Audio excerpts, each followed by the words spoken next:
Hello! Hello. Welcome back to Next Level Play, your source for all things gaming. What do we do here? We talk about video games. We talk about esports. We talk about movies, pop culture. I'm Sydney. And I'm Marcus. Wait, I'm Sydney. I'm Marcus. The future of esports and gaming is right here. Right now. Next Level Play.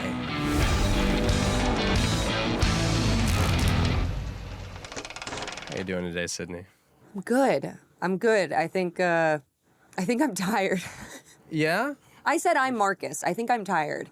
No, I'm good. I'm feeling positive today. Okay. This is not rare. I feel like I'm positive and you're always, like we do the good cop, bad cop thing. For sure. But I'm feeling positive today. I've been having a lot of fun. I feel like winter, I always dive more into video games because I don't want to leave my house. So I've been feeling like kind of cozy. I've been adding some stuff to my cart, buying some random kind of indie games that I've been wanting to check out. Okay. And my plan is I'm going to stream during the winter. I'm trying to get to partner on Twitch. Ugh. Good luck. Those of you out there know the struggle. But I'm trying to get to partner on Twitch, and I want to just kind of do some like winter streaming, some variety game streaming.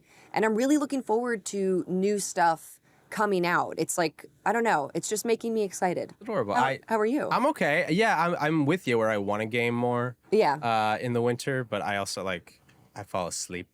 It gets I get dark. tired. It gets I'm an old dark man. at 3 p.m. and it's been it. frigid in New York lately and windy. Just windy. Is it snowing up by you? No, I like to gatekeep the cold weather. Oh my God! You're gonna do the Midwest thing? Mm-hmm. Oh yeah, no, I am. For sure. For sure. Oh, for neat. yeah. Oh, for neat. Yeah. Yeah. Oh, yeah. Oh. Oh. Yeah, I'm from northern Minnesota, you know. Minnesota. So, I mean, we didn't close school because of snow. It would be only if it dropped like -50 wind chill. That's not an exaggeration. If it was dangerous for kindergartners to go from the bus to the front door, and if they might die, then it's like, all right, we got to cancel school. Because otherwise the plows are ready to go. We built a city on a cliff alongside Lake Superior. Whose bright idea was that? Leif Erikson. Asshole. Thank you, Leif Erikson, for your service. So, no, but really though, it is frigid and cold. I hate the cold so much. I'm a little Do you? bitch about it. Yeah. Do you actually? I hate the cold and I hate the warm because my body's not like prepared for the humidity. And now people in the southeast are going to be like, oh, you think you know humidity. You put on such a, you gatekeep the cold, but... I do. But you bundle up. I mean, you're wearing a flannel. Like, you know how to... Thin flannel. You know how to dress, though, for the cold weather. For like, sure. I feel like you'd get out there and plow and Yeah. not complain. I can handle it, but I will complain about everything if I can. That's my brand, Sydney, as you pointed out. Do you cozy up then in the winter? Do you play more games, do you find? I try my best to, absolutely. Yeah, I feel like with the summer, I'm trying to think, and again, not to be too negative, which again, I would say I'm the more volatile. Remember when I said get real excited. Remember when I said I'm positive? That's true. I clocked that, and I've been waiting to say this. I think volatile is a good word. I'm passionate. Because you can oscillate between like passionate positivity and passionate negativity. Pure unbridled rage and overreaction on a dime. Yeah. Yes, absolutely, I can. It's a skill. Yeah, so again, it's just like comfort gaming is always tough. If you're too sweaty and you start, the humidity, you get the sweat on the controllers, but then you're cold and you can barely feel your fingers and you want to just put them under a blanket, it's like... Something is wrong in your house. Yeah, I mean, it's an old house and the heating bills are... Yeah, anyway, still... But I find like in the summer, I tend to feel more guilty. Because I'm like, oh, it's such a nice day. Like I shouldn't sit at my computer, like at my PlayStation. But in the winter, I'm like... Nothing else to do. That's a really good point. I think I'm going to get more into gaming once football season ends, because that's like my obsession. Wait, do you love the NFL games? I really do, yeah. Yeah, I do. I do when I'm not...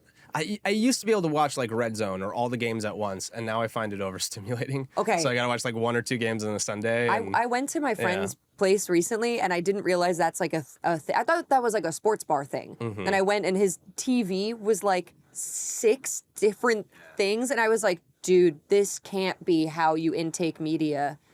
It's insane. I feel bad when I'm streaming and I have like 2 monitors and it's like, I'm running a bunch of stuff and I'm like my ADHD, but... I can't do it anymore. I used to love it when I was, playing fantasy football and engaging in all the games and you have bets on different games, and now I tried to do it this year. and I just got stressed as hell. You're playing Madden. Yeah. You have your fantasy football stuff up, and then you're watching 2 different games at the same time. I'm an old man. I think being more employed than I was 5-10 years ago is part of it. Where it's like, Congratulations. Some of us are still trying to get there. Again, from like nothing to an occasional gig is a big. Hey, as actors, as actors, I am always acting, but I am more often unemployed. So anytime I get a gig, I'm like, let's go. But like, you know, there's a time when I miss having no money or income or jobs or friends or romantic interests or anything, and I could just like fully immerse myself in the football or the video games of it all. Do you feel immersed? That's a good word. Do you feel immersed by esports, you know, football, NFL, NHL, FIFA, like, because I like sports and I follow certain teams that I enjoy, but I wouldn't consider myself like an avid sports fan. I don't know the names of people and stuff, and I don't follow it closely for stats. Yeah. Do you feel immersed? Because I certainly don't. When I play FIFA, I'm like, hell yeah, like I like to play. I played soccer when I was a kid and like, this is fun. But do you feel immersed in like a Madden or an NFL game where you're like, my team, my people? Somewhat, yeah. I think for sports video games specifically you're talking about. I think when it comes... Not watching sports. We all know that sports people talk in terms of we for everything. We did this, we won that. That's immersion. But I feel like for video games, sports video games. Yeah, that's a great question. And I don't play a lot of sports video games much these days anymore. I would say... And why? I think since I've become a bigger fan of sports and having those stats and the news and kind of keeping up to date, making that kind of my new obsession. Because when I first got to college, it was like a big sports school in a big sports state.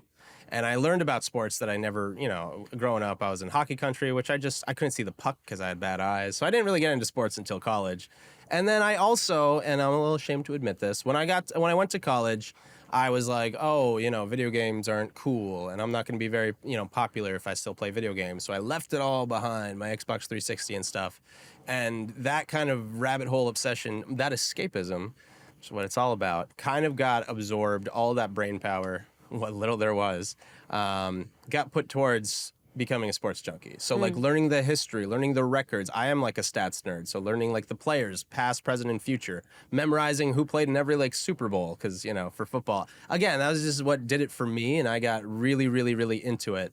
And because there's such like a lore behind it and an ever expanding lore, it's, I've had people call football my stories as if like soap operas, which is accurate. You know what? I did see a great video on Instagram or TikTok that was like classic, a boyfriend explaining to his girlfriend, you know, a game, but he was talking about baseball and he explained it like a friend of his. So he would be like, oh, my friend Aaron, you know, lived here. And he was basically talking about a player who was being traded to different teams. Exactly. And he was like, my friend Aaron lived here and was dating this girl. And then he moved here and started dating this other. And the girlfriend had the funniest reactions because it feels like a soap opera. And she was just like, but he didn't talk to the other people. And he was like, he didn't tell any of his friends. He didn't tell any. And it was so funny to watch. And she was so immersed. I mean, she was really into it. So that makes sense. And that's like the big drama. And people, I used to be like, oh my God, sports news is the most boring thing in the world. And you think of it, sports news, it sounds really boring. But when you know those backstories, it's like, oh my gosh, this game coming up, the Jaguars are going to be playing the Buccaneers. And the coach, they didn't give him the money he wanted, so they fired him. He was disgraced. And after 5 years, he worked his way back up. And now he's the coach of that other team. And this is his revenge game. And it's like having that extra layer of drama and knowing the lore makes it's like with wrestling. Yes. Yeah. It's, you know. That's a great example. It's super, super rewarding. That's something else I got into in the pandemic. To know the stories of like, and it's like a soap opera where it stretches back all the way back decades. Wrestling is theatrical. Yes. I mean, it is like a soap opera. And I like wrestling. I don't care at all about the actual wrestling. I'm going to be perfectly honest. If anything, I just tune it out. Get mad at him if you care about that. But the promos, when you're at like the Royal Rumble and you have like Edge come back after being gone for 15 years, he had back surgery. He thought he was done. He thought he was retired. And then out of nowhere, he shows up 15 years later.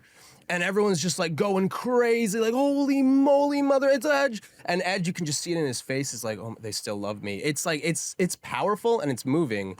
And that is what why am I talking about sports this much? Do you, I don't know, but do you think that translates to? That's an interesting thing with sports, following it like your soaps. Yeah.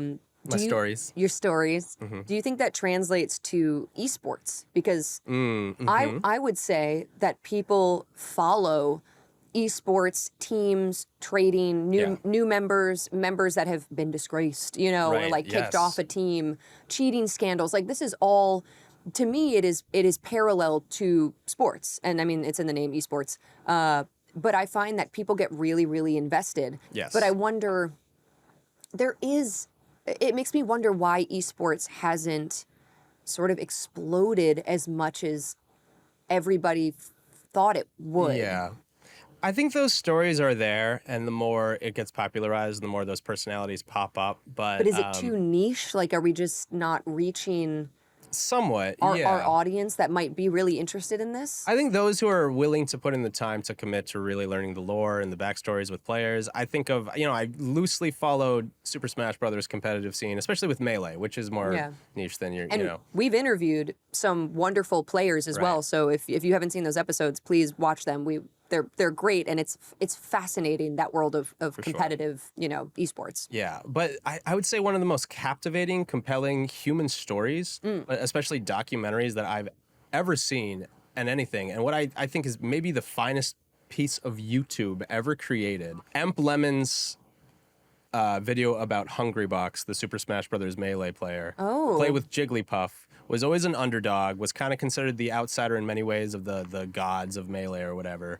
And his kind of redemption arc, him being beat down by the community, him being beat down by the other players, being disrespected, and after years and years coming up on top, is like, it's so inspirational and amazing. It feels like watching Rudy or Rocky or this amazing sports story. So the stories are there. It's just, I feel like having it spread across a lot of different games, and these gamers are private. They don't get the coverage. They don't get the media like other sports do. Yeah, and international. Like it's really spread out. I feel like when people follow teams, like if you follow American football, that is, it's American football. And if you follow football, soccer, you have your South American teams, like your European teams, and you're really locked in. But esports is so global that I think perhaps people also aren't really looking elsewhere. If they live in the United States, for example, they might not be aware of maybe a lesser known team out of, Korea or China or something that maybe they would really, really like. And it's similar with, I think of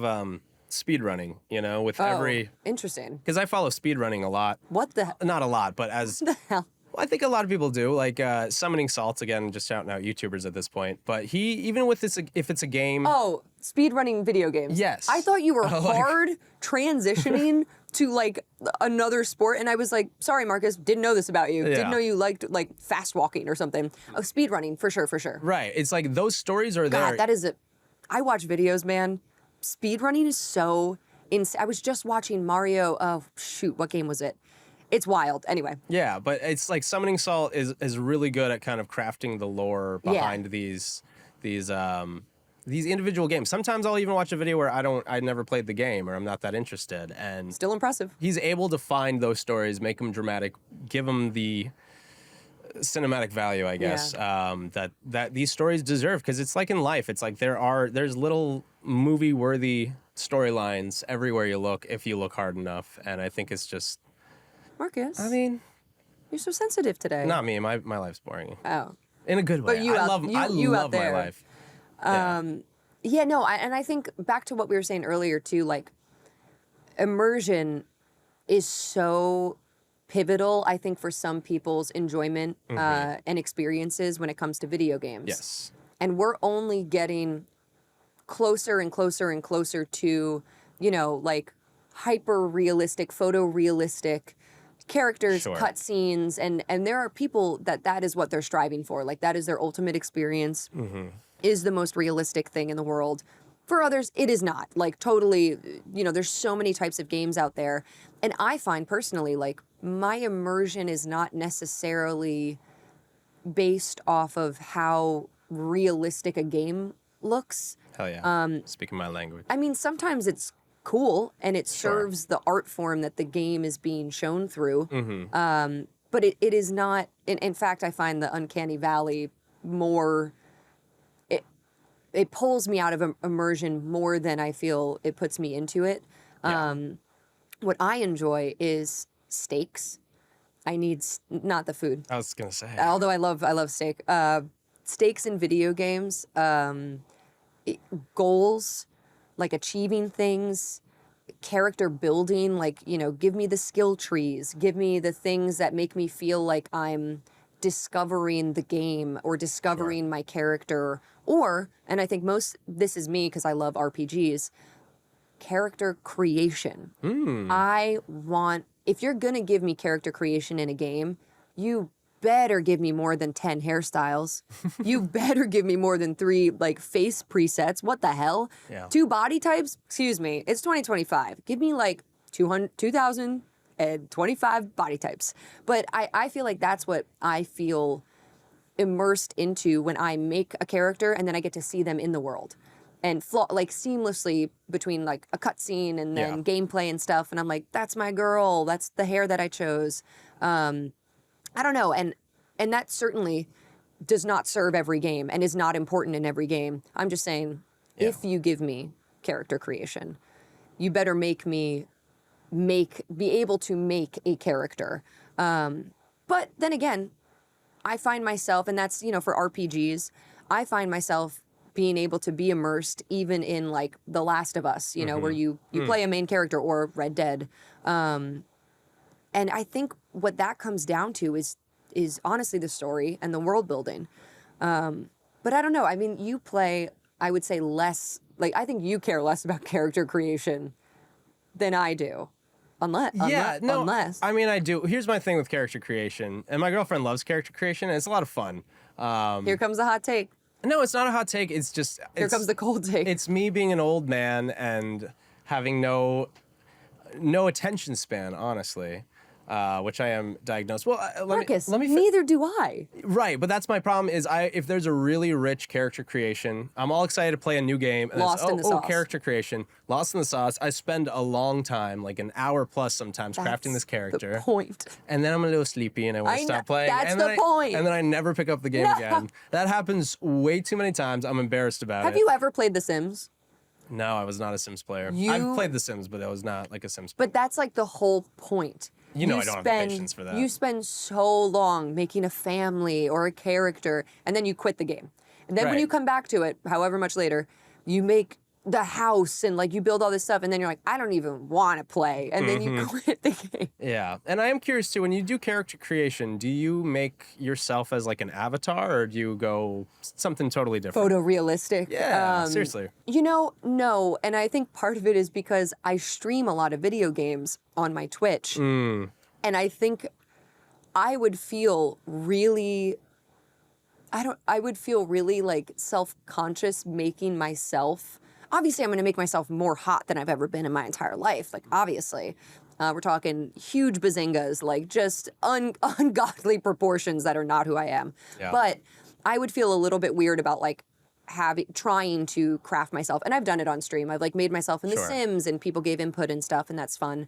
But I find it more interesting to make an avatar, like an unknown sort of person who fits the world. Yeah. Like Cyberpunk. Cyberpunk was so fun for character creation because... I started playing that, by the way. Did you? Marcus. I just started. Did you make your character? Did you even get there yet? I got there. I made my character. And you stopped? I did it really quick because I wanted to get to the game. Did they look all fucked up? I mean, he was pretty default. He was pretty generic. Oh, okay. Yeah. Just because I wanted to get to the game. And then I spent an hour and a half in a tutorial. Yeah, it takes a while. When you have to go into the back seat of a car instead of just driving the car, and then you finally get into a car and you immediately get arrested and sit through another cutscene. Just wait for the car chases where you'll have to redo this one quest 1,000 times. Can't wait. I'm so excited. Anyway, but they fixed most of the bugs, so that's good. It's so funny that you didn't like the character creation. You just like breezed through it. I breezed through it because I know myself. I liked it. Yeah. Like I wanted more. I wanted more options. Sure. Yeah. You don't want any options. Well, sometimes again, it's simplification of choice is sometimes better. Again, for me as someone with a little little ADHD. I just kind of wanted to jump into the gameplay. I wouldn't say necessarily that I prefer less choices though, because I know that exists, and as long as you're not deterring from the overall gameplay of it all, yeah, give the people what they want. If you're able to do all of these crazy options if for you customization, want, if you want it, and go if you for don't, it. Exactly. Yeah, and I'm totally cool with that. But yeah, you were asking earlier if I play sports game for the immersion.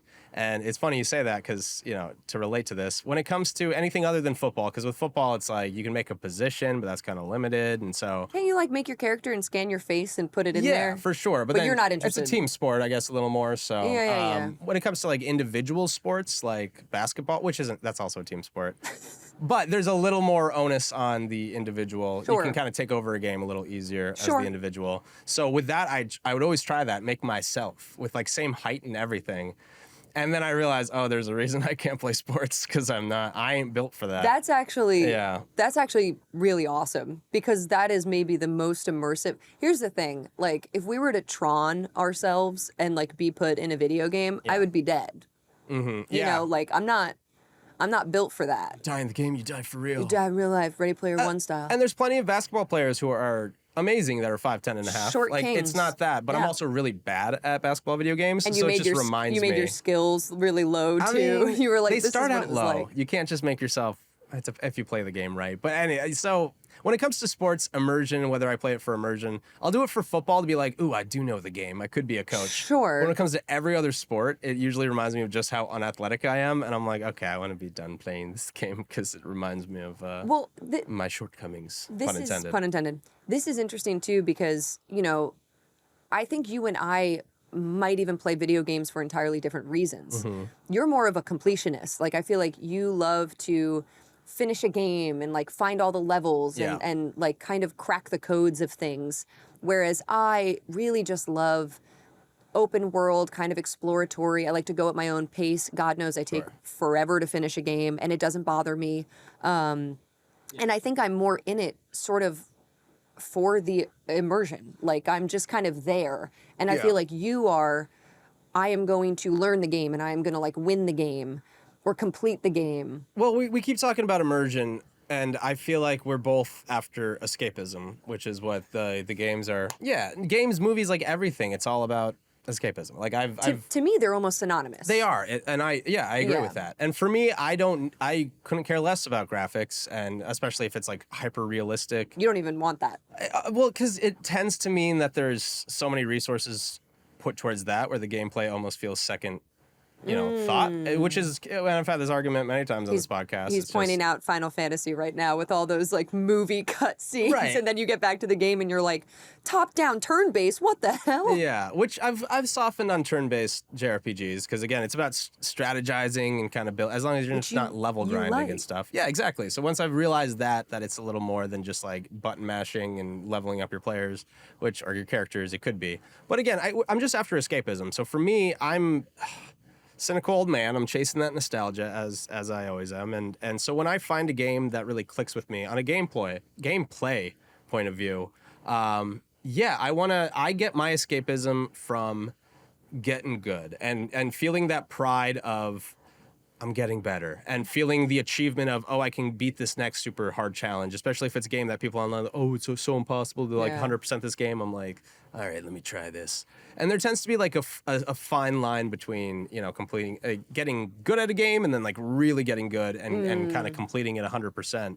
And so for me, that's my escapism. If I'm so immersed and at the personal challenge of it all and bettering myself and feeling that sense of achievement, that's my dopamine hit. And so for games, what immerses me is what gives me the most escapism, which is usually white knuckle kind of gameplay that requires hyper focus in order to improve and get a little bit better. And completing it is kind of just that sign that yes, you have done the most that the developers have really asked you of this game. And if I'm already into the game, then I'm going to lean into that versus picking up a whole new kind of story and immersion and stuff. And I just, I get a lot of flack for it, but story in video games is just, it's hard for it to really captivate me and sell me. There's very few video game stories where I've felt as immersed as, say, an amazing movie or TV show.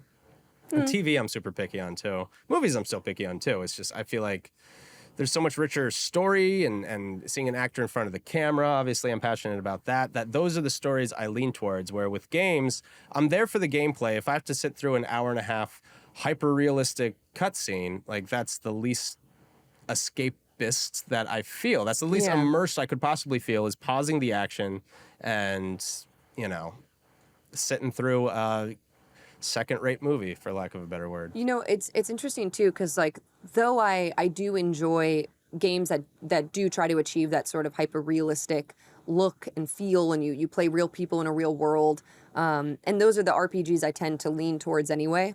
I do find that there is a difference of escapism for me with movies versus video games versus like animated stuff sort of in general. Yeah.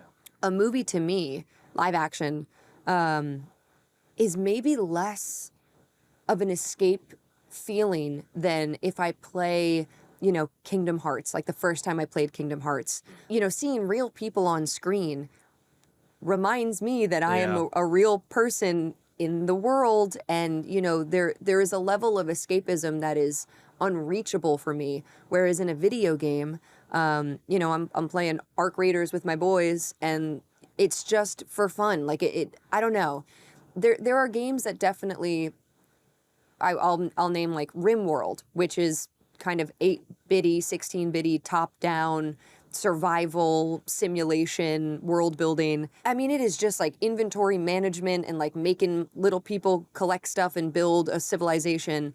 It's kind of tedious. Not everybody likes it. Dwarf Fortress, maybe the even more 8-bitty version. And for me, to just do that for 2 hours, it is more escapist and immersive than if I were to watch a really good movie that I love, like, you know, an amazing Scorsese film or something that's just like, oh, incredible, like everybody agrees. I just don't have that same level of immersion. It's not immersion to me when I watch a film.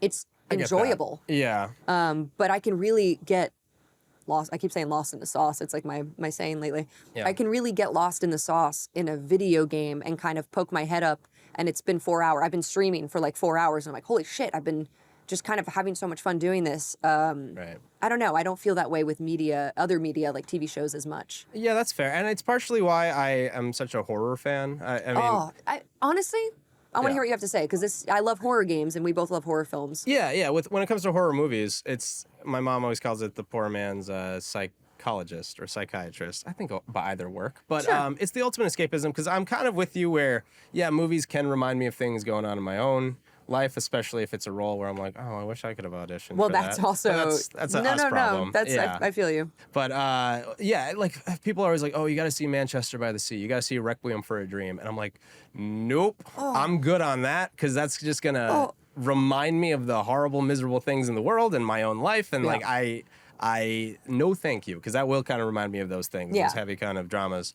That being said, like a truly great movie, I will see, and that being I need said, to see those two films are incredible, and I absolutely love them, and I love sad media. Yeah. But yes, agree. There's a time. Beaches, in terms of endearment, I'm good on that. Yeah. I think I don't need to cry and feel just sad about the state of the world.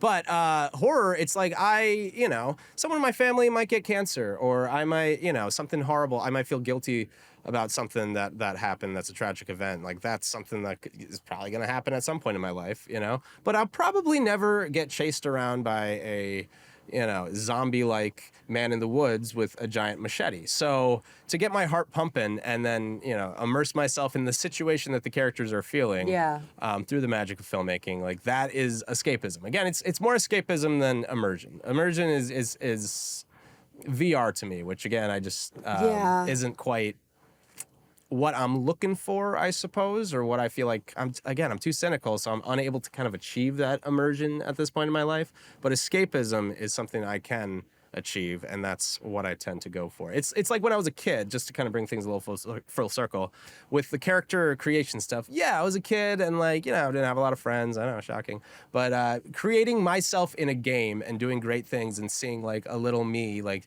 it was like I needed that a little bit. I needed that little confidence boost. Yeah.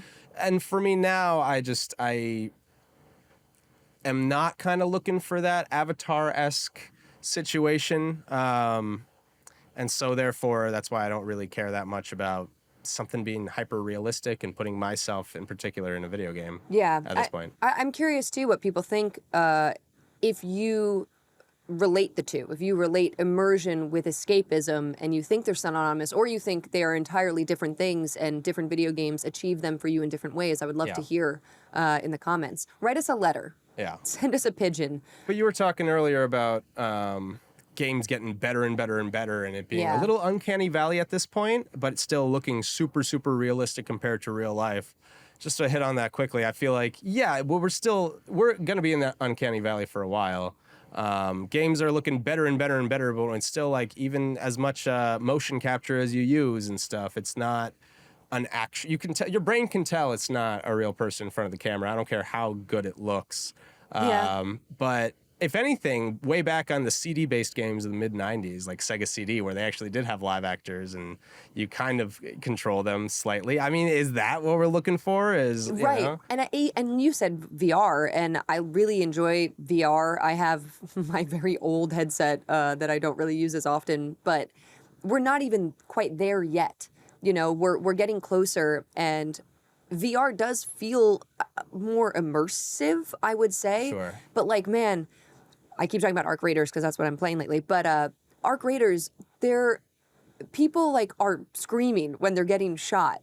They're not in VR. It's not a VR game. We're not hooked up to anything. It's just you're so in the moment and you're like kind of scared and you're looking around and, you know, like somebody snipes you or somebody shows up around a corner. Like there's so many really funny clips. And I really like streaming the game just for that. Everybody seems to almost be role playing. Sure. Like they're really immersed. And I would say maybe that's the difference, because Escapism, it is a game about apocalyptic world where robots have taken over and it's really stressful. You have to go topside, like it's dangerous.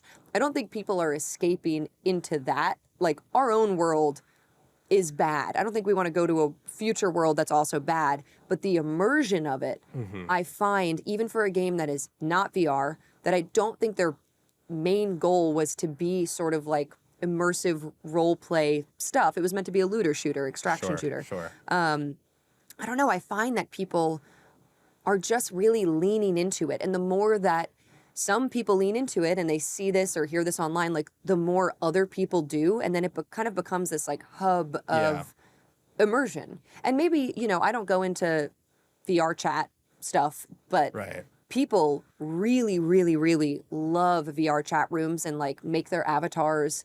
And I feel like that is their blend of escapism and immersion for themselves. Roblox. I mean, we could talk about so many games that have become just real like networks for people for that. And perhaps these were games and things that people never imagined would be that. They want to make the hyper realistic Death Stranding where it's, you know, gritty and the motion capture is so crisp and clear. But maybe all people really want is to create like a little Lego guy in Roblox and talk to their friends. And to a point to immersion. And I will give it credit, and that even I will do myself. I'll even sacrifice a little bit of gameplay for immersion. If there's an option between, I know, right? Because I'm thinking about it. Maybe I'm a little bit of a hypocrite.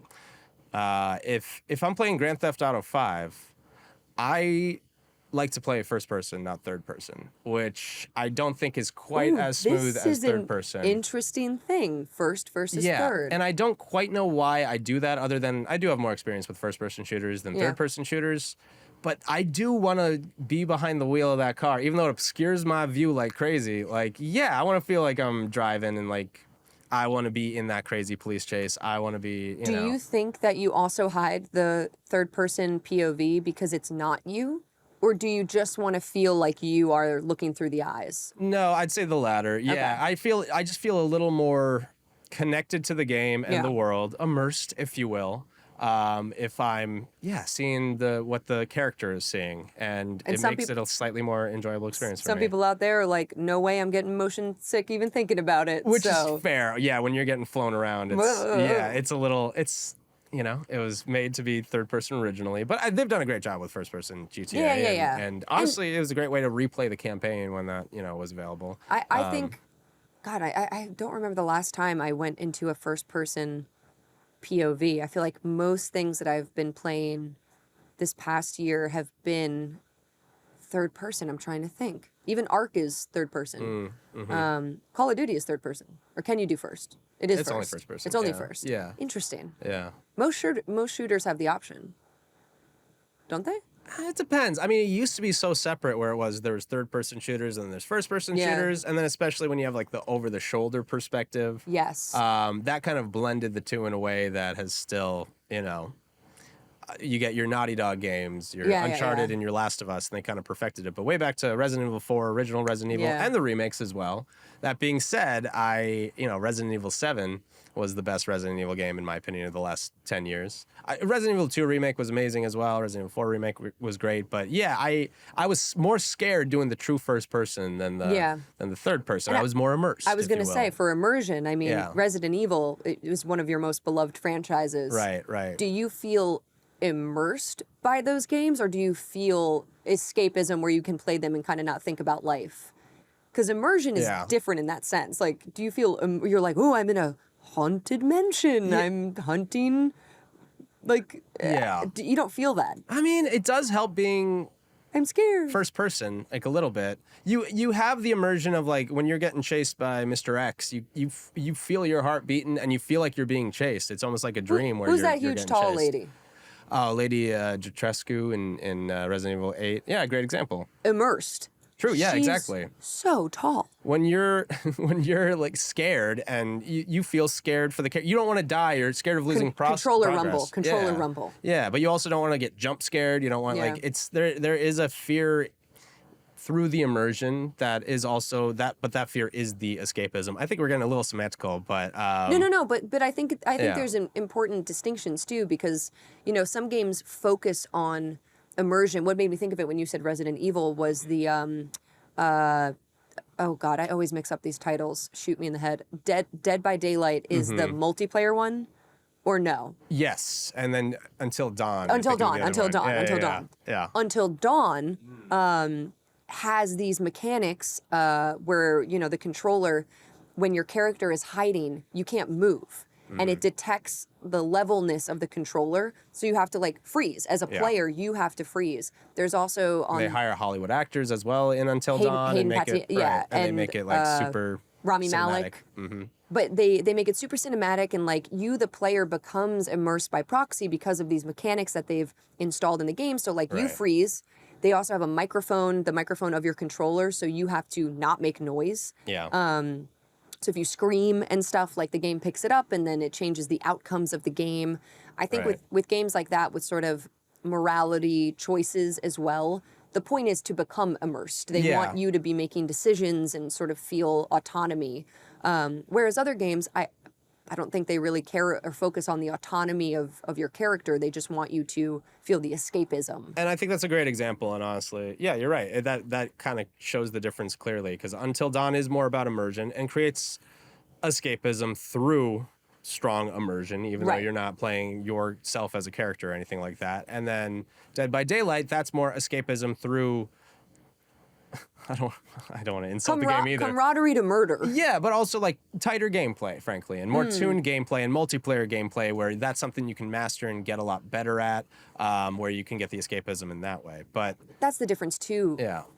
Single player RPGs, they're putting in a lot of work for you to feel immersed in those worlds. Whereas I would say, MMOs or like co-op games, you're already with other people. So there's sort of this element of like, all being in something together. I feel like that by proxy kind of gives you a sense of immersion, like you're talking to other people in a game setting, in a game world. It is real. It's connected to the real world. But I'm curious too what people think. Like, do you feel more immersed in single player games where it's just you in the game, or do you feel more immersed if you're playing co-op games or couch co-op or something, when you're talking through the game through like prox chat or something? I find that very immersive personally. Yeah, it's immersive because it blends like your real social skills and kind of these are friends that your friend are Jerry making with in real life potentially. But Jerry's a little funny guy with a little wizard hat in this game. Yeah, like that's not Jerry, for sure. That's game Jerry. But I mean I love this conversation because I think we're on the same page, and I feel like most gamers are kind of on this page where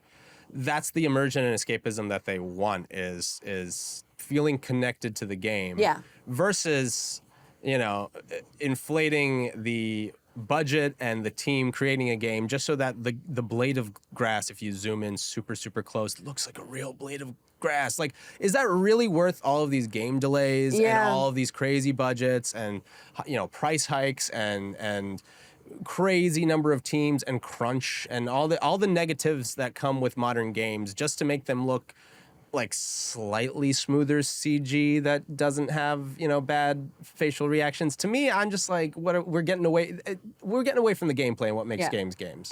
And to that point, like, yes, these big game studios who are throwing millions of dollars and, just poor treatment of their employees, bad infrastructure stuff, and then they put out these AAA games, whatever, the best of the best.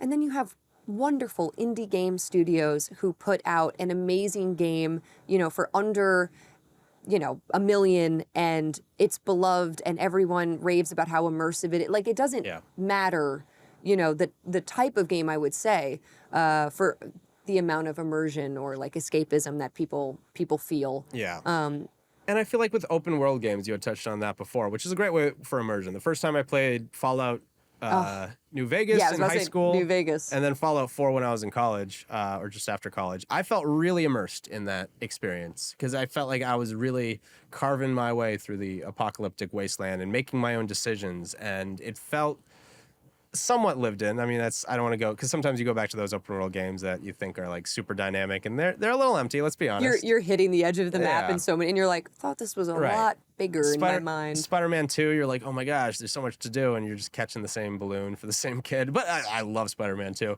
This kid's all over the city. This kid keeps dropping his balloon. But I can't help but feel, though, these open worlds, for the most part, they feel to me, and maybe it's just me getting older, they feel like they look a lot better, but they feel a lot more.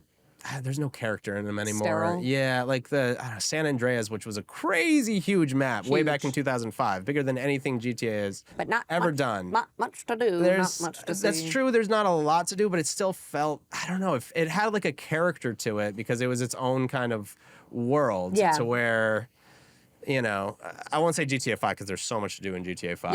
You can go bowling and all that stuff. But like GTA 4, for comparison, it's like, there's more to do. I don't know. There's something more sterile and the more, I don't even know what point I'm trying to make. Well, no, but I think the point too is like everybody wants to create the next big open world game, but it doesn't fit every style of world or gameplay where like some games you don't need it. Like you don't need it and it ends up feeling empty. Well said, yeah. Because they sort of were like, well, we have to make it open world because that's what people want. And it's like, not necessarily. I mean, you can still have us on kind of a guided railroad track. We don't have to go look at like these buildings you can't enter just to have some buildings there. Right.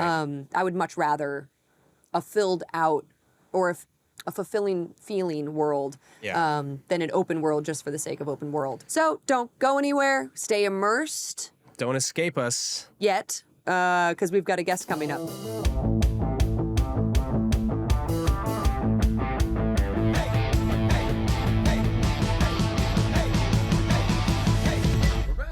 We're back, and we have a wonderful guest with us who I'm so pumped to talk to. We've got Gregory Apollo with us here today, virtually. So please, everybody, say hello at home. And then, Gregory, introduce yourself. Say a little bit about yourself, who you are, what you do for the folks at home. What's good, everybody? My name is Greg. I am one of the co-owners and CEO of LAN Party Studios. Big LAN Party in the building. We are the #1 NYC-based multimedia group at the moment when it comes to live events. So I'm happy to be here. Hell yeah, happy to have you. Yeah, it's really, really nice when we get to talk to people who are in New York and are from New York and doing things for like the New York community. We've talked to so many people who are, all over the world, and it's super dope. But it's nice to know that there are local folks who are doing good stuff for like the gaming community, the anime community, the nerd community as a whole. Bringing people together. Yeah. I see your Zelda shirt. Yeah, Hell I am a Zelda for for those at home, I am a Zelda fan. Let's go. Matter of fact, this was my first tattoo actually. Oh, No damn. way. Okay, Yeah. hold on. Be honest. How many game tattoos do you have now? Oh, yeah, honestly, I'm slack. I only got one. That's Okay. it? That's the only one? Got one. Wow. Yeah, I only got one. All my other tattoos are like just experiences in life. Okay. It's the only one you need. Right. Just the Yeah. Zelda. Yeah, I mean, it's, and again, I don't know. I'm a bony, skinny boy, so this is a weird question. Maybe that's a tough spot. that's what I was gonna ask. Did that hurt? Yeah. So, matter of fact, when I used to be a bony, skinny boy as well, I I got it when I was like 18. It was my very first tattoo. I was very flat chested, so it was one of the most painful experiences in my life. The sternum is no joke. That's like a hard tattoo spot.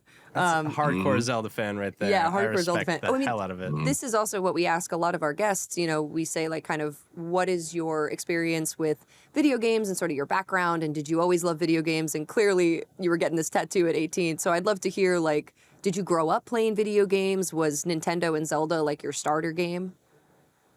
Nintendo and Sony were like, they went triple platinum within my household. My first game that I can remember playing is Zelda. Wow. If I remember correctly, I think it was like Zelda XD. It was on the Game Boy, right? Okay. That's when Link gets stuck on the island, and now like he's trying to get off. That's like one of the first games I remember playing, right? In my recollection. Link's Awakening DX, I think you're talking about, right? Thank you. Yeah. Appreciate you. I got you. Yeah, appreciate that. Yeah, Chef Kiss. And then I was very much big into Pokemon. My first fighting game was like Tekken 2. That's my guy.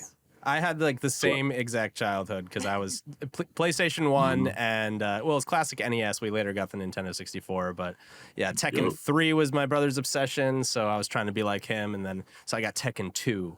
And that became my game because I was like, so much respect to Tekken 2. That's awesome. So I never got it. So fun fact, I never owned a Nintendo 64.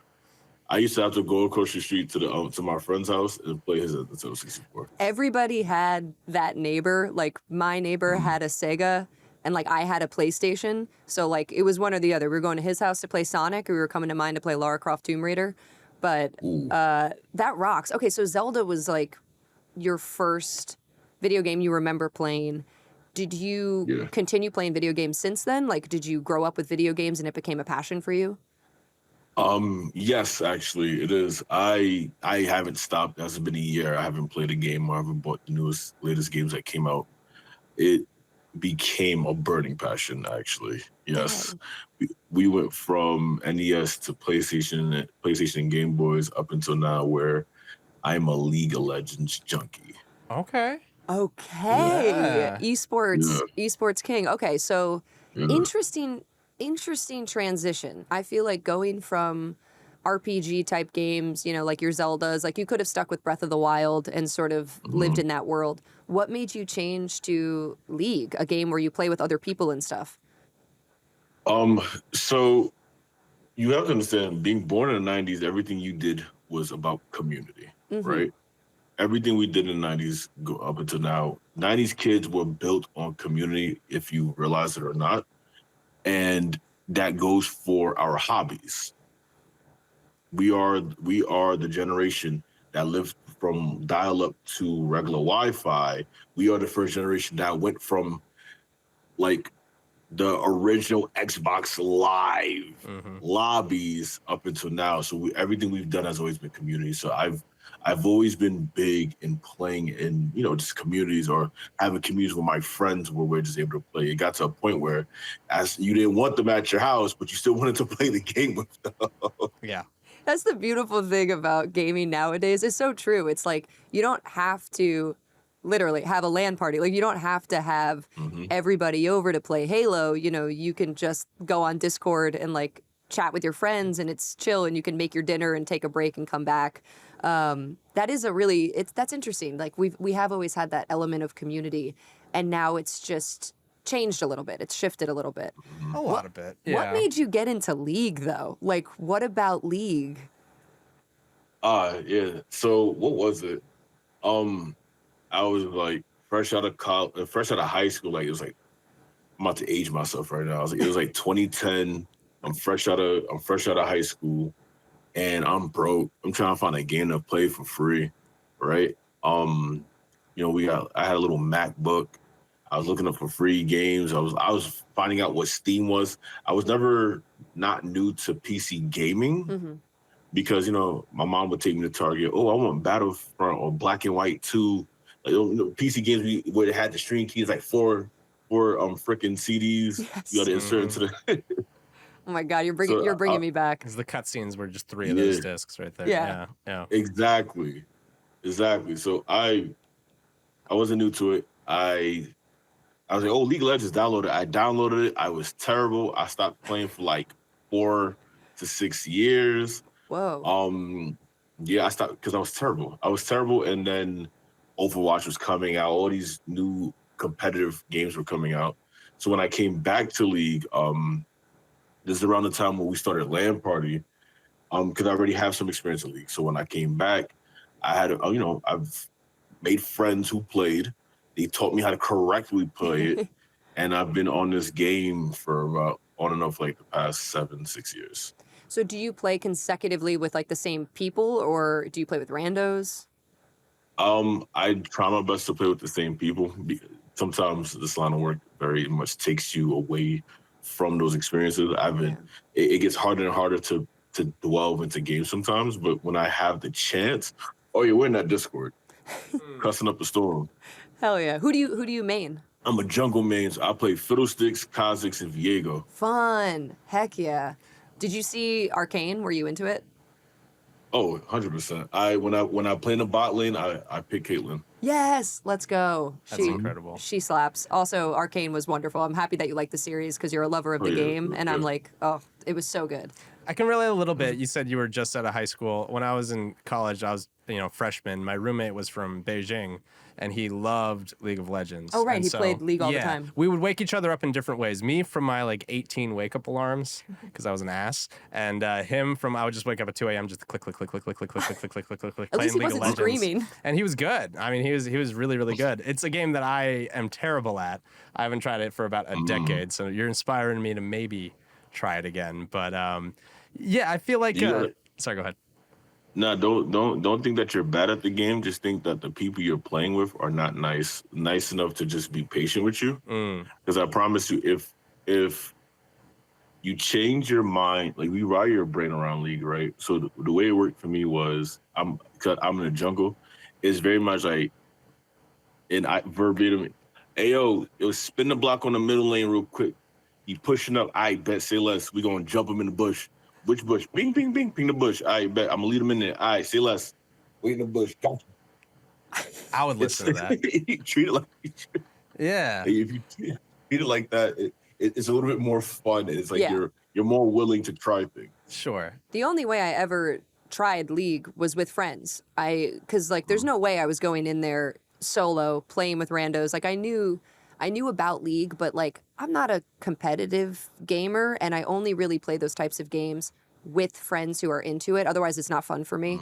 But the experiences that I've had, if you're with your friends, it doesn't matter. Like you can have your shittiest run. I would play bottom, and it's tough. Like it's not easy, and if I fucked up, they would just be like, it's okay. Like they would give me pointers. They'd be like, next time, I think you should do this, I think you should do that. And I'm like, cool. But I do find that League especially has gotten a rep for being toxic, kind of a toxic environment. What do you think about that? Especially as somebody, you own LAN Party and like you've started that and have made it into a community where you host events and stuff. How do you feel about sort of people saying it's toxic? I think there's a toxic side to everything. Sure, for sure. To be fair, I think there's a toxic side to everything. There's toxic fandoms, all types of things of that nature. But when it comes to League in particular, I will not deny. I don't even want to say it's toxic. I think League is just a bunch of people. It's a bunch of people who knew. There's a small amount of people that know what they're doing. There's a bunch of people who don't.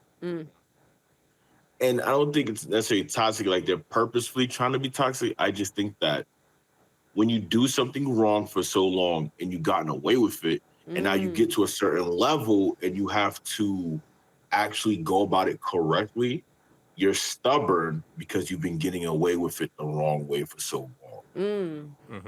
You're defensive. Yes. That makes sense. I think league is nothing but a lot of defensive. It's defensive for other players. Some people willing to bend the knee and put their ego to the side, and others are very much, well, you just have to do this. No, if you just told me you was getting beat on like 5 times or you needed help, I will adjust accordingly. But you're not communicating. Absolutely. I want to ask a little more about LAN Party, and I guess it makes me nostalgic just the name itself. It reminds me of hanging out with your buddies, and when I did, oh man, it was the biggest event ever. When hey, bring your consoles and your screen, like and you'd have to carry. We're a big sitting old in my monitor. basement. Yeah, but it was like actually being there and having that camaraderie, having that 90s-esque community, as you were talking about, was really, really special. Because some of my best memories from childhood were playing Mario Party, on a couch with a bunch of people, and I feel like the online gaming, it's great and made the world more united, but it also kind of separated us. And so many games are, they're multiplayer, but there's no couch co-op, so you're just kind of stuck like talking to people online. And I just kind of want to know about your experiences and perspective of what you've achieved with LAN Party as a way of kind of bringing people back together and finding that magic, I guess. Is it from a standpoint of missing that old time? Or embracing the reality of modern online gaming, but just getting a little bit of that magic back? I'm curious. All right, so for me, that's an interesting question. That was a good one. So just give you more of a little bit backstory. LAN Party didn't start off as like a event group, essentially. We started off as a podcast. We started off as a podcast, and transitioning from quarantine back to IRL, we became more of a group that did events, things of that nature. But what I would like to say is one of the driving forces. It was cool to see people interact again, and creating spaces where people didn't feel like skill level didn't matter. Right, when it came to gaming events, and then when it came to our regular events, it was just like-minded people who liked the same thing. I think sometimes we don't have to participate in the gaming itself, but just have a love for the gaming and just being around people who love the game as well. Yeah. What kind of events have you put on for people that might not be familiar? Like, what kind of venues do you look for in the city, and what could people expect if they wanted to come to one of your events? So it depends on the events. If it's our community-based events, you can expect a lot of laughs, someone acting funny. Our flagship event is called Girls Game Night, which is hosted by Sashi, aka Chibitat. Great host, W host. Let's see. That is our all-women's charity event, all-women's gaming charity event that we host annually every year. Cool. Right. So that's our flagship event. Secondary, we also throw after parties where, we are creating safe environments where people could just be nerds in their cosplay, dance, and not feel like they're being preyed upon by people, things of that nature. Totally. Our biggest ones are Anime NYC and DreamCon, which is in Houston. Nice. Heck yeah. I saw on your Instagram an Anime NYC after party footage. It looked like a blast. It's just like DJs dancing, fun. So is that sort of your focus, is to bring, basically create a safe space and bring the nerds together from all different, because I mean, video games, anime, like cosplay, everything is so varied, but there's a lot of crossover. Yeah, we're trying to be like the Avatar. We're trying to be like the Avatar, bringing all the nations together, all the different fandoms together into one location where they could just be and exist and nothing more, just exist. If you want to participate in the tournament, do that. If you just want to dance, do that. If you just want to, hang out with your friends and socialize in the corner in the back while everyone else is dancing and playing games, do that as well. That's awesome. I feel like that's so rare too. It feels like a really from the heart and like pure goal and like ethos for a company, rather than like, like internet cafe and you got to come in and you got to pay to play and stuff. And it sounds like what you're creating is truly from the ground up, community based. It's like for the people. That's incredible. Yeah. I mean, it's rare. Man, it was hard. It's hard. How did And like, how did it transition? I was going to say, like, you started as a podcast, but where along that road were you like, actually, let's make this a thing? I mean, so the inception of the podcast is similar to that as well. There's three owners of LAN Party. It's myself, Luther, and Imani. Cool. Right? Luther's my friend since the 8th grade. Imani's been my friend since 2012. So me and Luther went to E3 the first year that they made it open to the public. Once we got there, I was complaining about Ultimate Marvel vs. Capcom 3 because I thought it was foolish, didn't understand, small roster. I was bitching, right? I wasn't complaining. I was straight bitching. We was online getting food at like a Applebee's or some shit. I was bitching. And I'll never forget this moment. I'll never forget this moment, but I'm sad I forgot the person. It was some man turned around. He said, "Son, you should get a mic and talk about this. You'll be better than most of the people online." And then I was like, "Wow, why do you think that?" He said, "I work for IGN, and I think you'd be better for most people online." I was like, "Damn, oh wow, thanks." I was like, "Wow, thanks, man." And that was about fucking 7-8 years ago. So we started off as a podcast, and then quarantine happened, right? And during quarantine, like you remember the first couple months of quarantine, if you didn't have a job, you was like out of luck. You was getting no money because they didn't give out. What's that thing called? They didn't give out the checks. Stimulus checks. Yeah, they didn't give out nothing yet. So now you're trying to just figure out how to pay your bills. So I was working at a venue. They had a production company, and I learned esports production. Oh. You fit right in here, yeah. Whoa. Oh, yeah. Oh, yeah. I'll probably know my way around your control room. Actually. Yeah, for real. Doubt. Yeah.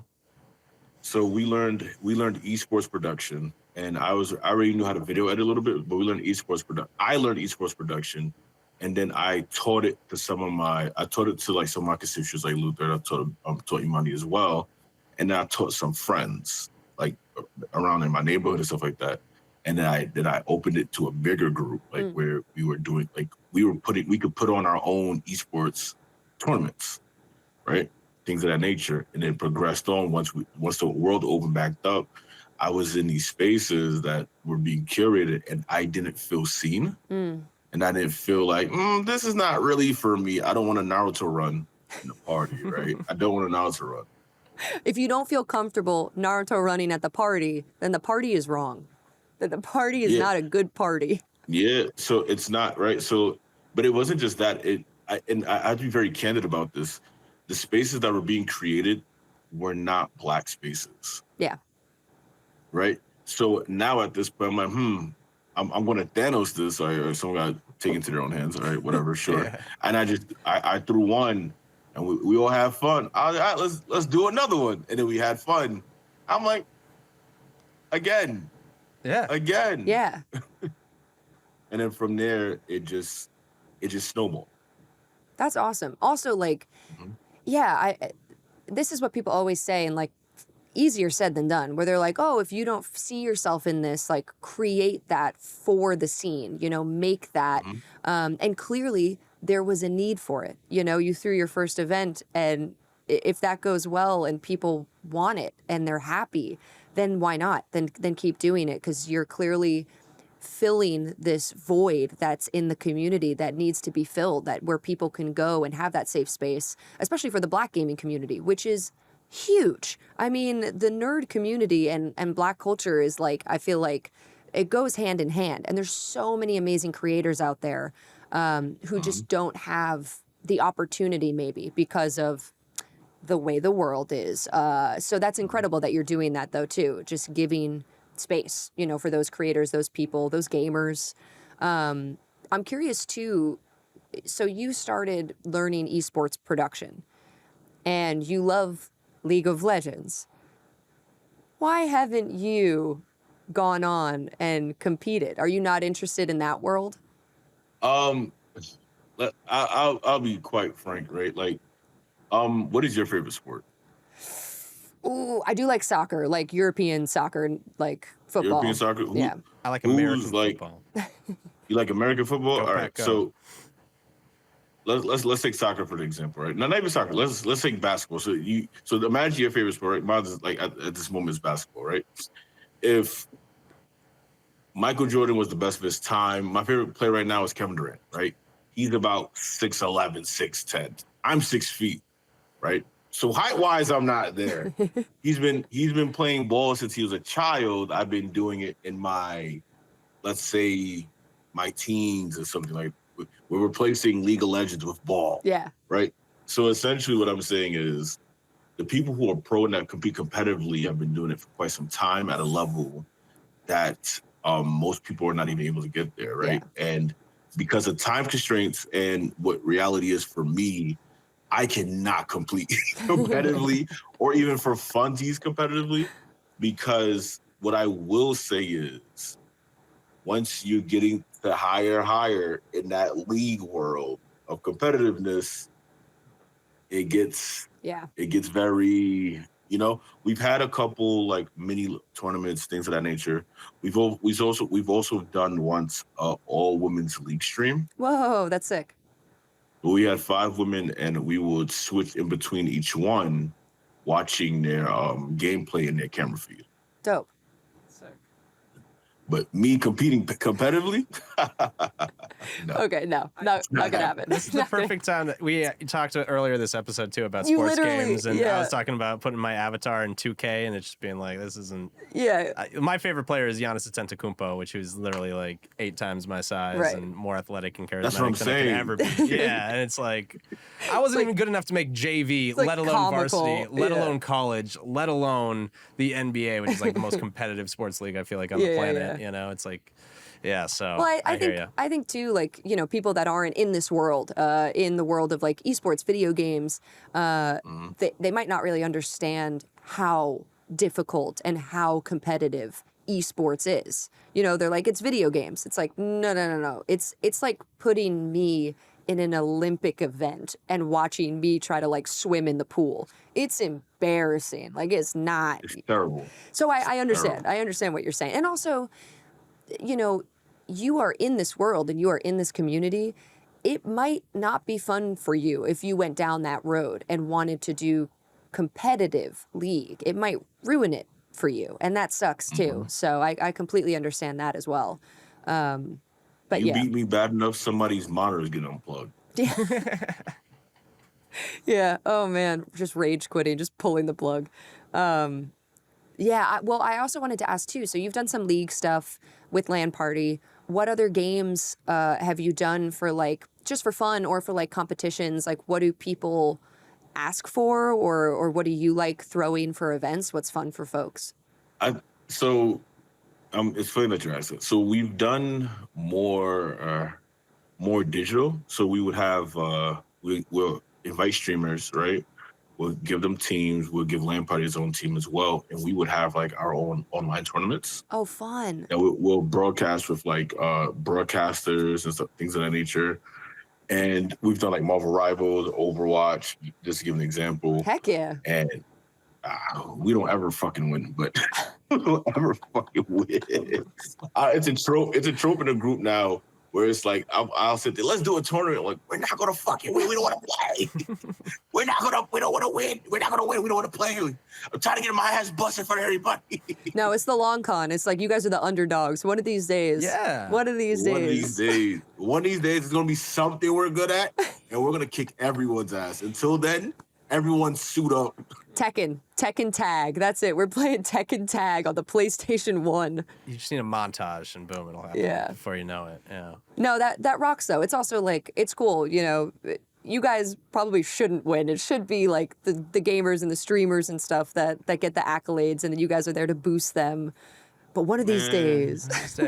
Yeah. Respectfully, fuck that. I like fuck it. That. All right, I'm tired of paying out. You know why I want to win? All right, I'm gonna say this out loud. I'll say this one time, right? You know why I want to fucking win? Is because I'm tired of paying out these payouts, right? Like, winner gets $300. I'm tired of giving out money, all right? maybe I want to win and keep the money. And then I'm gonna tell the team out there, like, oh, so we gonna keep the money? No, you're not. Well, at least people could We're say not. like no cheating, no hacks, scandals for you guys. It's like, yeah, they never win. they're not cheating. Never. We're the Mighty Ducks before they started winning. I'm getting fantasy football flashbacks as the season. Oh man. Anyway, We were talking about that's a good question too. We were talking about immersion earlier, and saying like why video games get us immersed in them. And for a lot of people, it's like, you know, hyper realism, RPGs, your Red Dead Redemption 2, or like Cyberpunk people really loved, or like character creation and stuff. But we also were saying that there's so many games that immerse you because of like escapism, because you play it to just not think about the real world, and because you can lose, you know, like 4 hours and suddenly you're like, holy shit, I've been playing for 4 hours. Do you have any games like that you either go back to, or like new games that you've been enjoying playing, or League? It could be League. But do you have any games that you find super immersive for you, and why? Oh man, it's games similar to like Pokemon. Oh, so I think all of Pokemon? Pokemon is that game. Yeah, I think if it's a new Pokemon game, or I just ain't finished one, I think Pokemon could potentially be one of those games. And I feel this way because it is escapism. Yeah. It is that immersion. It's that when I was a child, I watched the anime, right? And because I watched the anime, I want to be a Pokemon master. Yeah. What can I do to be? And you play the game. Now it's like fucking 1 o'clock in the morning, and I got a meeting at like 8 in the morning. That's how you know. Mm-hmm. That's how you know. That's what I was saying. I was like, yeah, you like look up and you're like, oh shit, I've been playing this for 6 hours straight. Like I got to go to bed. Ooh. Right. And Evil Genius. Evil Genius is Evil Genius and Evil Genius 2. Evil Genius is a game on a PC that is something adjacent to The Sims, but you are essentially an evil genius that is living in like the 80s, 90s around, right? So it's like you're fucking Dr. Evil, right? You're Dr. Evil, and it's a Sims-like game. Yeah. And all you're trying to do is take over the world. I spend hours on that game.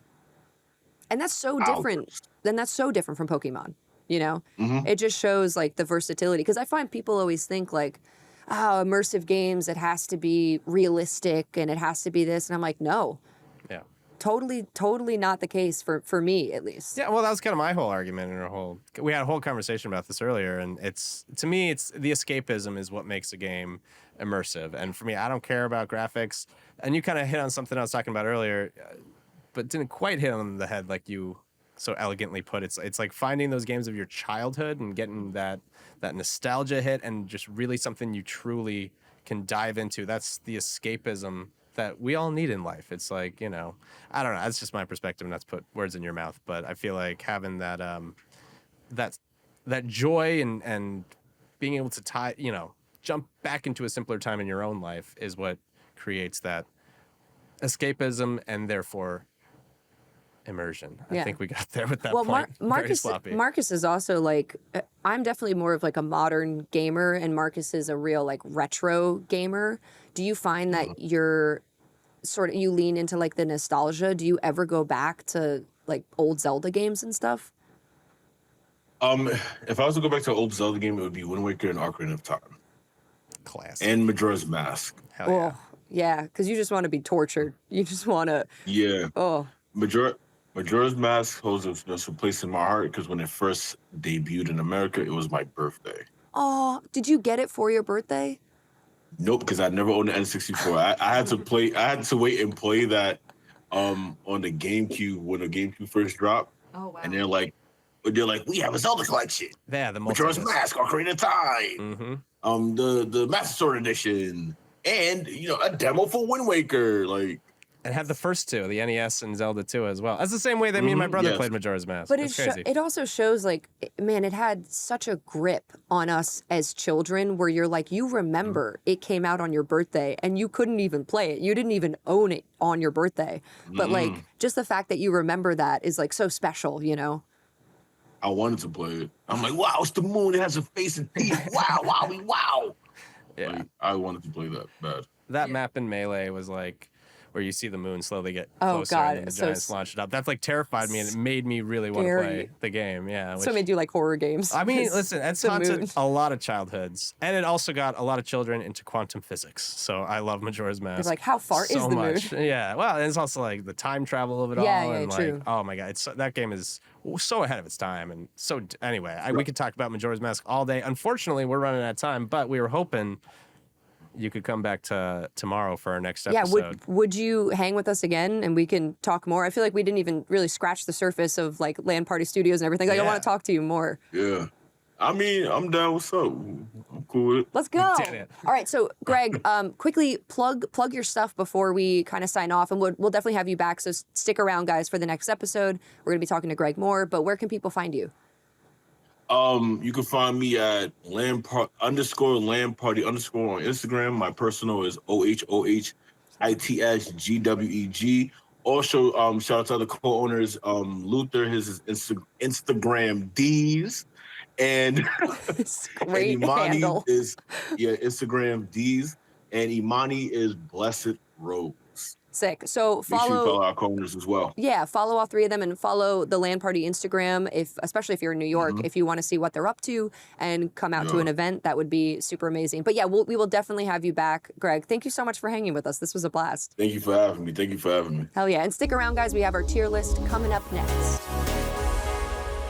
We're doing a tier list. Yes. And this one is a fun one. It's going to be immersive games, which I like because it's really broad. For whatever reason, the game was immersive to you or to Fair. me. Yeah, or is known as an immersive title. Sure. And I think we're ranking more on the level of immersion, maybe more than the quality of the game. Or Yes. we can just kind of wing it, because we never do that. I Yeah. would say level of immersion because, gosh, there's a huge difference between, like we talked about earlier, hyper realistic open world and then like a 16-bit game. I have one, and we're gonna rank these classic style S, A, B, C, Statics with, A, B, C, D, F. Yes. Skippy. A, B, C, D, F. Right. This one I'm going to put in the S tier. I would be remiss if I did not immediately put in The Sims 2. I'm going to throw The Sims 4 into an A, but I'm going to put The Sims 2 in an S. Coming off of, SimCity, then we got The Sims. Sims 2 was the game at its time that was a true life simulation game. I can't think of another game that would feel so immersive. And I understand people are going to be like, Doom, like there are games that were immersive, sure, and at the time you were like, whoa, my mind is blown by this graphic in this game. But The Sims 2 was that bitch at the time, so to speak. They were doing what nobody else was doing. You could fall in love, you could have a baby, you could get a job, you could die, you could remove that ladder from that swimming pool. Right. But would you say that you're personally immersed in the game? Yes. Okay. And this is maybe based off personal experience. I'd love to hear what you guys think, but we used to have to set a timer in my house because we would play the game too long and I would have to switch between me and my sisters because we would fight over the game.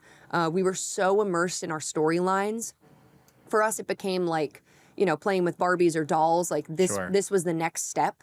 And we were immersed. We were like creating fantastical stories and making people like have relationships and then break up and then like fight each other. It was really intense. And we had all these storylines going and we were quite immersed. And this is pre Sims challenges, 100 Baby Challenge, and things that, really make you more invested in the game. Sheesh. Sims fans know what I'm talking about.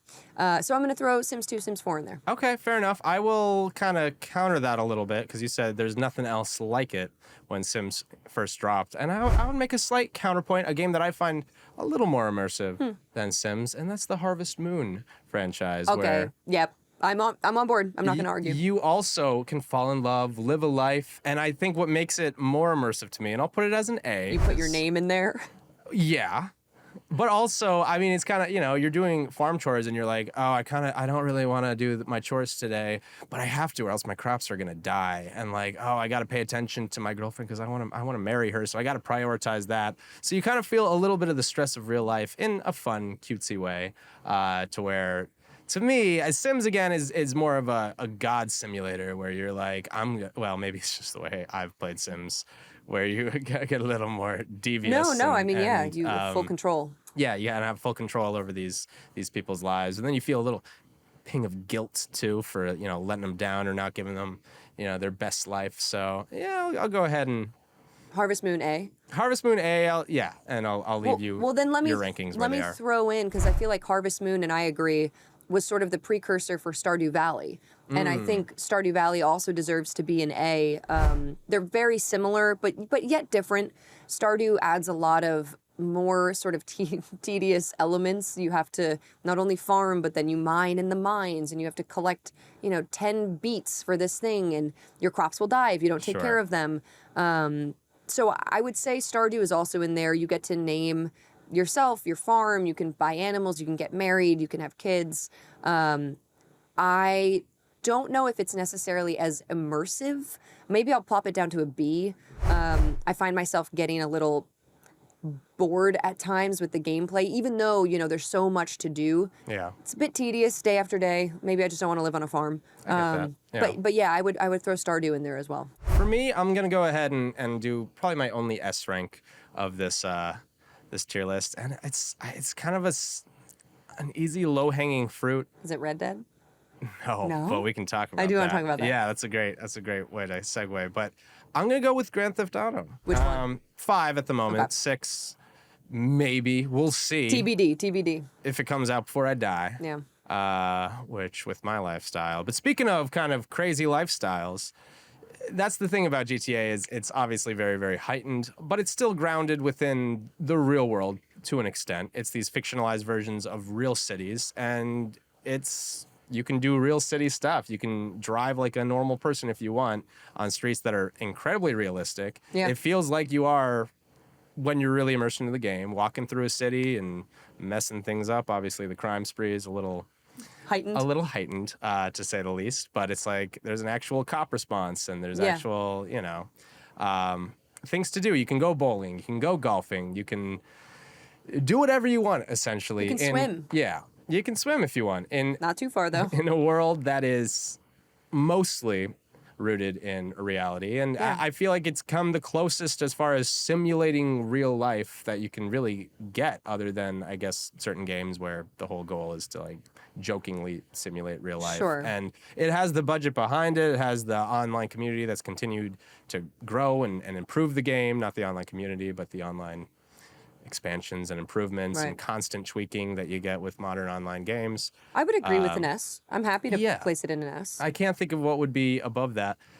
And we're going to go back to one of my hottest takes of all time with Red Dead, where the time period I don't think is a huge problem. It's tough to relate to, the old West and with all my modern day creature comforts, having my game fuel as I'm like, I'm a rugged cowboy. I really do like the time period because it is the end of the Old West and sort of this beginning of the Industrial Revolution and like the Railroad Revolution. So it's this strange sort of time capsule-y period where the trains are there and like the cowboy mentality is sort of faded. For sure. But anyway, go on. No, I mean, and I think as far as a gameplay point of view, it's as immersive as you could get for that time period. And I would just sit around and play poker all day if I lived back then. And you know what? That's what I do in Red Dead Redemption too. So I get that. I want to put it as an S.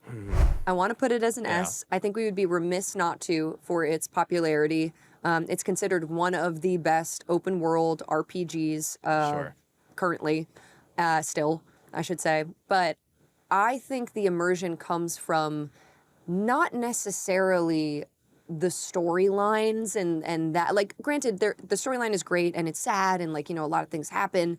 I would find myself hunting. Like, I would find myself in the woods. I think that the design of the world and the interaction of NPCs, of random animals, like things that you just stumbled upon. Because you know me, not a quest girly. I'm not following that main quest. I don't know what's going on in the story. I'm wandering. But through that wandering, I would find these random, NPCs who had a treasure map, or like were paleontologists digging up dinosaur bones. And it was just like, at times, not necessarily like immersive, but it just felt like the world was really fleshed out. And to me, that was the immersion. Like there was always something going on. I'd walk by and I would hear, help. And then I'd turn around, there's like a woman in the woods. And it was just like, whoa, there's always something happening in this game, which I had not felt in many open world RPGs. So I'm pushing it to an S. And if you want to knock it down, you better tell me why. Well, because of my cynical reasons as before, to me, it's more of a B, which again doesn't even make sense with my previous ranking of Grand Theft Auto. You put Harvest Moon in an A. Well, yeah, but as far as immersion, it's like I feel like a farmer with responsibilities. I feel immersed. Arthur didn't have responsibilities? But I think that's the thing. It's like with Grand Theft Auto, and obviously there's online play, and I'm not, I'm kind of talking out of two sides of my mouth. I think with Grand Theft Auto 5 especially, those three different characters, it's like today I'm feeling a little like Franklin. Today I'm feeling a little more Trevor. I'm a little more of an edgelord today, so I'm gonna play as Trevor, and then Trevor's crazy. I'm Michael. I'm kind of in the middle. I feel like an entitled, spoiled son of a bitch today, so I'm gonna play as Michael. And you have a little more of that, Avatar-esque, talking about the campaign. Whereas with the campaign of Red Dead 2, it's the same critiques I've had before, where you're really kind of forced to be led on these story beats. Yes, and to me, that takes me out of it. Again, the tutorial section just way too long. Walking, I agree. With the horse, I'm just like, I want to in the snow. Yes, exactly. It was a lot for me and my low patience. So that's what knocks it down to me. And putting in between for an A, a solid A for me, is Legend of Zelda Breath of the Wild, to kind of round things off with open worlds. Because like you said, a really lived-in open world where you just walk by and you're like, oh, that's interesting. Let me check it out. And it's a clearly designed kind of part of the world that feels living and breathing. And it's like, oh, you get a Korok seed for it too. Yeah. Having a world that just feels lived in and full and brimming with life. I mean, that's like the whole theme of the game. And yes, there's very much a story in Breath of the Wild, but Link doesn't say a goddamn word. Nope. And that's how I like it, because I can kind of fill in. I respond back to Zelda in my head because I'm crazy, and I'm just, I'm very sarcastic as Link, but, anyway, I have problems. So for me, that's an A. I agree with Breath of the Wild being an A. Are there any negatives, like lower rankings, you would say, of games that are known as being very immersive? I was only really thinking of the positives, just games that captivated me and ones that I could play. Like Red Dead, I just play for hours. Right. There's another one I want to throw in that's different, the Stanley Parable. Not necessarily like an open world game. It is sort of, not really. More so designed just to make you, the player, feel insane. Just to make you feel super immersed in this office world and make you think one thing and then turn it all on its head. And I really enjoy that in horror games as well. Doki Doki Literature Club, not necessarily an immersive game by any means, but like one where you are meant to think one thing and then sort of the rug is pulled out from under you. And I find that immersive. I find that the surprise and the shock of things immersive, where I'm just like, wow, this game really had me. They really did something to me. Yeah. So I would put Stanley Parable maybe in a B. I think that's fair. I would put it high up on the list, but I don't think people necessarily conflate immersion with it or associate immersion with it. I also do want to throw Kingdom Come Deliverance 2 in. Really love that game. Immersion, though, I speak so highly of it. I don't know if I'm necessarily immersed. No, I guess I am. I am. It's crazy to imagine myself in 1400s Bohemia, in these countries in this time period. It is really cool how they have achieved it. The accents are amazing. The cursing in Polish, the kurwas, I love it. I keep saying kurwa all the time in my neighborhood. Yeah. I'd put that maybe also between like an A and a B. It's not like the graphics are the most incredible thing ever. Right, there are times when like somebody's teeth will come through their lips for a second. You're like, whoa, I'm thrown off. But still, incredible story, incredible world building. When you're dirty and everybody hates you, I love it. If I'm going to lean into the negatives, just because we got to fill out this tier list fully, Yeah. I'm going to go ahead. I feel like this game has not aged very well, and I'm sure a lot of people love this game, so they're going to hate me. Heavy Rain. Oh, yeah. Way back when. I mean, that's a game that really was like, oh, this is real. You get to really make the decisions of the character as you scream Jason through like the mall and stuff, and really feel the loss of your child and all this stuff. And I feel like the choices at the end of the day, it's again, I mean, you have like 4 choices that kind of feel just kind of generic, and there's just so little actual gameplay. I feel like it's just kind of a puzzle box that they really hyped the narrative and the graphics around way back on the PlayStation 3. That again, that narrative and the gameplay just don't really quite hold up that much. And it's similar to like I replayed Alan Wake for Halloween last year, and I was just like, it didn't hold up. I mean, and people kept raving about it. I know Alan Wake 2 came out recently, and again, I got really kind of sick of the gameplay loop where I was just shining my flashlight. I was playing on a harder difficulty, but I was finding it only enjoyable if I didn't use the stronger weapons, just stick with the pistol the whole time. And it's just the gameplay loop of just walking through the woods, and then you get this melodramatic, like, I was wondering what was over that cliff, and I knew there's nothing good. And it's just like, it's supposed to be, you feel like Ethan, and you got to look for your wife, and I couldn't care fucking less about his wife. So I'm going to go ahead and mark it all the way down in an F, along with Heavy Rain, just to be a cynical son of a bitch. Well, then, just to round it out so we're not crazy negative, I will mark another game. I'll put it at a C, or maybe a D. Detroit Become Human. Another game that I really feel was meant to be this, like, you take on this role and you make these choices, and the graphics were really good. The graphics were really good, and still, you know, they're not bad. But, like, the actual game experience for me was not immersive. It was like, press your button to make a decision, walk and find an object, come back, press another button to make a choice. No matter what, I would also make the wrong choice. I didn't feel like I was following any thought pattern. And I know you play a robot. Spoilers.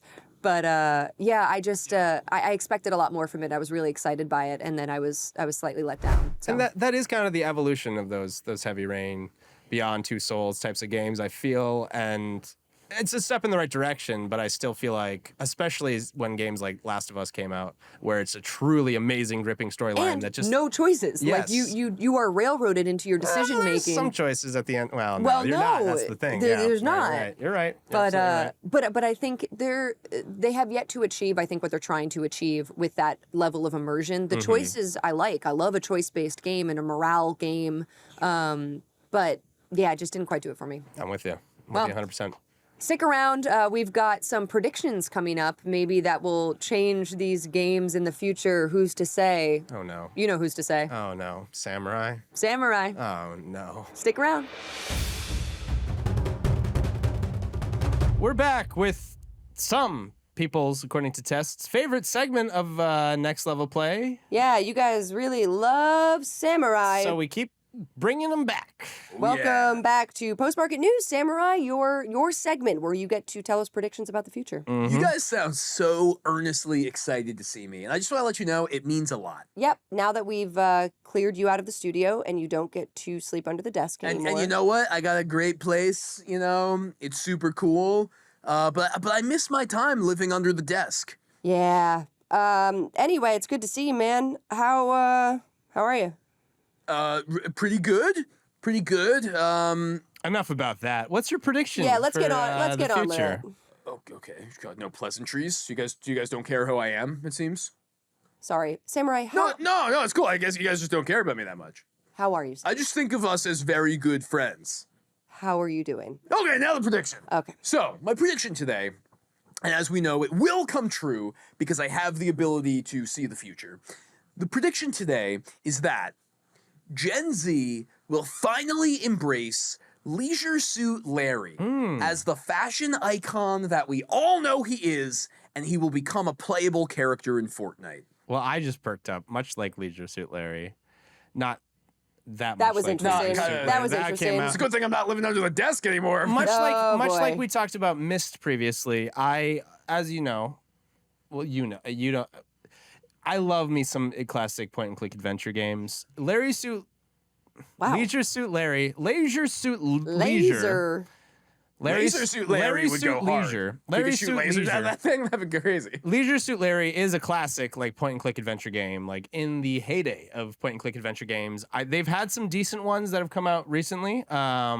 Kind of a soft reboot with number 7, I believe, of Leisure Suit Larry. Yeah, they've had two more recent titles. Keep doing it. Yes, thank you. I believe Wet Dreams Don't Dry and Wet Dreams Dry Twice or something like something that. like For, that. Something like that. for those unfamiliar with Leisure Suit Larry, describe him. Have you run Leisure Suit Larry whole franchise recently? No, I know the games. I've never played them. 7-game playthrough. You haven't done it recently? I haven't done it. Leisure Great Suit time. Larry is one of the most likable, relatable protagonists in all of gaming. He is a charming Casanova of a man standing at about 5'4".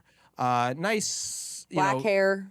It's mostly gone at this point. Okay, yeah. But he loves the ladies. And he loves a leisure suit. Yes, and he.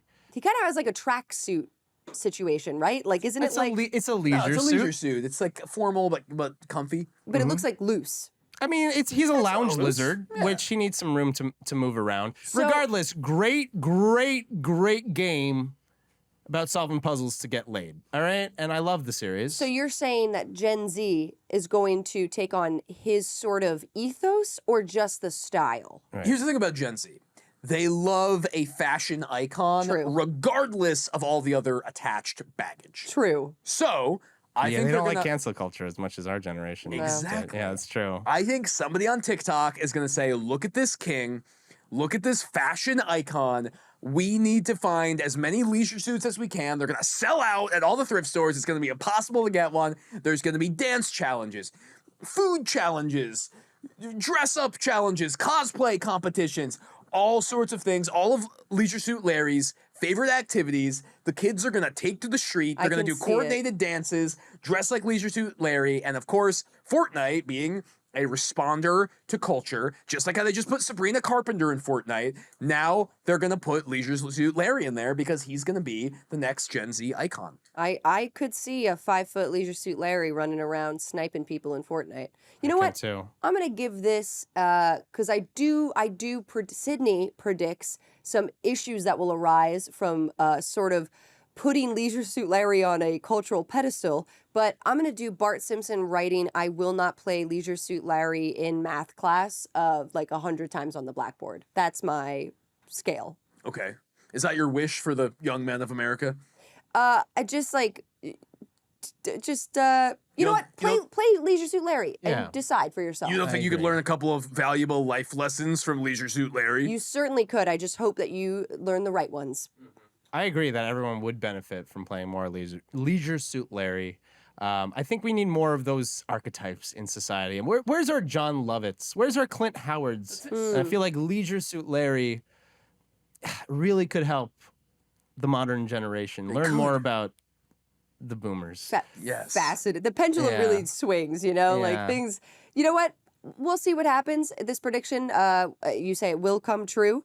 So I'd love to see those meetups in Washington Square Park. That's the Leisure Suit Larry lookalike contests. Oh, yeah. Can't wait. Can't wait for that. I'll be there. Samurai, thank you so much for joining us, and I will be happy to watch you exit the studio when we finish and not crawl under the desk like you usually do. You know, I'm super happy to leave. As nice as it's been in here, living in the studio. Really, what the people at home don't know is that most hours of the day we're not shooting the show, and so it gets very lonely. So you know, it gets lonely. Now I do have a vibrant Sydney, DoorDash I had a great account. time with you as always, And, hosting Next Level you know, but I Play. miss it. You as We well, got Marcus. Sydney And stick and, around, folks. you For the know, next episode, we'll have more information about you know, video it's games and comfortable. predictions about the it's good future for that the are our posture predictions. to be Yeah. under More And- guests, and- exciting and no guests. mattress, no Unfortunately, pillow. but other guests as well. A lot of so stay takeout tuned. containers we'll see under ya there. Next Level Play. And I miss the charming chatter of Sydney and Mac.